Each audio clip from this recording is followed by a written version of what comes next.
Entonces, bueno, el hablar de competencias para el profesor, pues de pronto es complicado cuando tenemos lugares a los cuales tenemos, por los cuales no tenemos ciertos accesos a muchas cosas, ¿no? Por ejemplo, en la secundaria no tenemos un laboratorio, no tenemos una biblioteca, etcétera, ¿no? Son condiciones completamente diferentes. Desde que se habla del enfoque por competencias en el año 2006, que es donde empieza con la reforma de la secundaria, pues entonces empezamos a darnos cuenta que el alumno tiene que ser el centro de todo el proceso educativo. Sin embargo, el profesor también está jugando un papel importante. Yo desde mi punto de vista quiero mencionar, hoy en día el profesor ya no es aquel que llega con 2 cubetas de conocimiento, le abre la cabeza al niño y los vacía, sino es aquel que tiene que convertirse en un agente de cambio, ¿sí? Para poder entrar a lo que son las cuestiones de las competencias. Hemos escuchado acerca de muchas definiciones acerca de competencias, que son conjuntos de habilidades, conocimientos, saberes, etc. Pero nosotros de pronto nos quedamos en la parte de las competencias para los alumnos. Por eso precisamente el título de esta ponencia, ¿no? El profesor en un enfoque basado en competencias. Primero, tendríamos que definir una competencia para el maestro, ¿sí?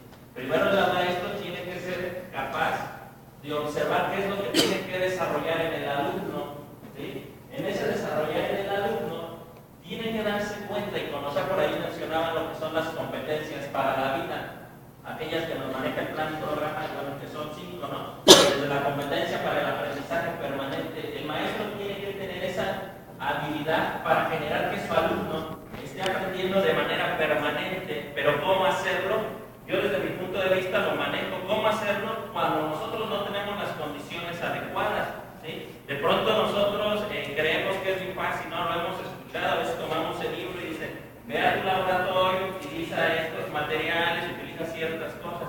Pero ¿qué sucede cuando yo, maestro, no tengo eso? O sea, ¿cómo voy a generar que mi alumno esté llevando a cabo, realizando aprendizaje permanente?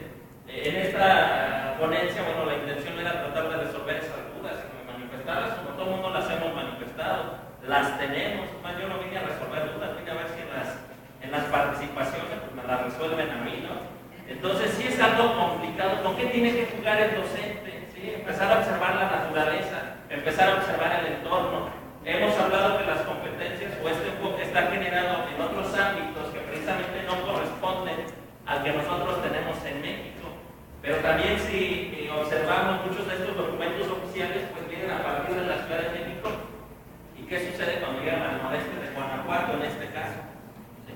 ¿Qué empezamos a hacer los maestros? Tenemos que observar la naturaleza. Por ejemplo, en el lugar donde les digo que platico, bueno, es una comunidad autónoma.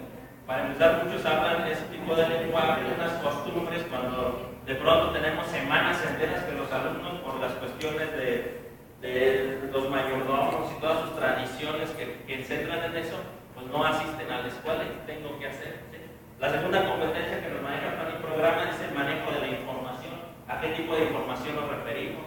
Tenemos que observar qué está aprendiendo el alumno, pero sobre todo qué es aquello que le hace falta, y no que le haga falta para saber, para ser mejor, sino para desarrollarse en ese lugar donde se encuentra.